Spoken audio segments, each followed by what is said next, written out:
एक और भी प्रश्न है मेरा, और वो प्रश्न आपका जो उड़ीसा में जीवन रहा है उससे संबंधित है कि आपका जो सामाजिक जीवन रहा है वो मिशनरियों के, जो गरीब आदिवासियों का धर्मांतरण करते हैं, उसका विरोध करते हुए बीता है। इस धर्मांतरण में बाहर से जो आने वाला पैसा होता है और जो बाहर से मिशनरी आते हैं वो बड़ी भूमिका निभाते हैं। नरेंद्र मोदी जी की जब सरकार आई है तो इस दिशा में कुछ कार्य हुए हैं। हम आपसे जानना चाहेंगे कि वो क्या कार्रवाई हुई है और उसके दूरगामी परिणाम अगर कुछ हैं तो क्या होंगे? देखिए, पहले ये बिल्कुल बेफिक्र चलता था। हिंदुस्तान में धर्मांतरण को मैं विरोध करता हूँ इसलिए कि अपना धर्म को पालन करने का अधिकार सबको है, ये संवैधानिक अधिकार भारत की संविधान देती है। लेकिन ये धर्मांतरण इसका दुरुपयोग करता है। धर्मांतरण के साथ साथ राष्ट्रांतरण भी हो जाता है। किसी ने अपना धर्मांतरण कर दिया, अपना ग्रुप का, सपोज एक आदिवासी जनता अपना धर्मांतरण कर दिया, अपना आदिवासी समाज गाय को मां मानती है, वो आकर के गाय को कत्ल करता है और ये तर्क करता है कि हमारा धर्म में गाय को कत्ल करना पाप नहीं है। इसमें सांप्रदायिक संघर्ष हो जाता है। ये धर्मांतरण इसका कारण है। धर्मांतरण से पहले वो भारत को अपना माता मानता था, जन्मभूमि मानता था, मातृभूमि। लेकिन धर्मांतरण के साथ साथ ये भावना उनसे दूर चला गया।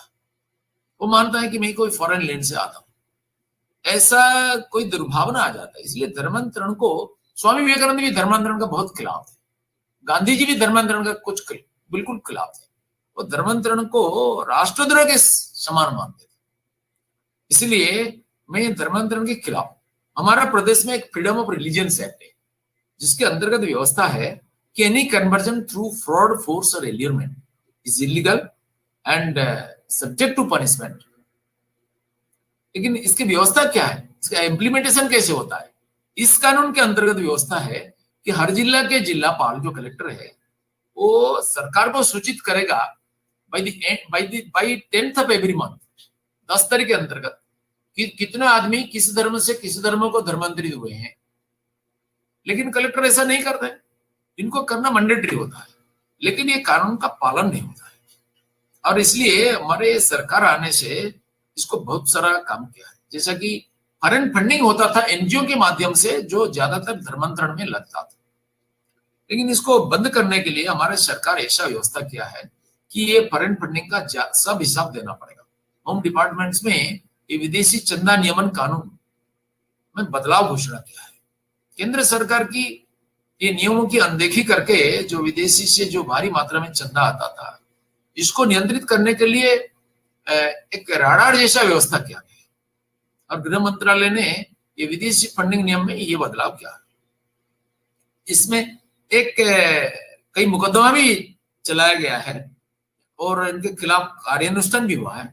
और जो एनजीओ फॉरेन फंडिंग लाएगा, उनको एक घोषणा पत्र में साइन करना पड़ेगा कि इसका सांप्रदायिक उत्तेजना के लिए, राष्ट्रद्रोह के लिए या धर्मांतरण के लिए उपयोग नहीं किया जाता है, ऐसा दिया है। अगर इसका खिलाफ करते हैं तो उनके लिए कड़ी से कड़ी कार्रवाई किया जाएगा। इसलिए हमारा सरकार इस विषय में पूरा गंभीर है, विजिलेंट है और इसको क्रियान्वित करने के लिए पूरी व्यवस्था की जाती है। मोदी सरकार ने पिछले 5 साल में ये चंदा प्राप्त करने वाला और उसका दुरुपयोग करने वाला इस एनजीओ के खिलाफ कड़ी कार्रवाई किया है। इसकी 18,000 से ज्यादा एनजीओ की विदेशी चंदा को बंद कर दिया गया है, अनुमति को बंद कर दिया गया है। इसलिए हमारा सरकार इस विषय को गंभीरता से ले रही है। माननीय नरेंद्र मोदी खुद इस विषय में इंटरेस्ट लेते हैं।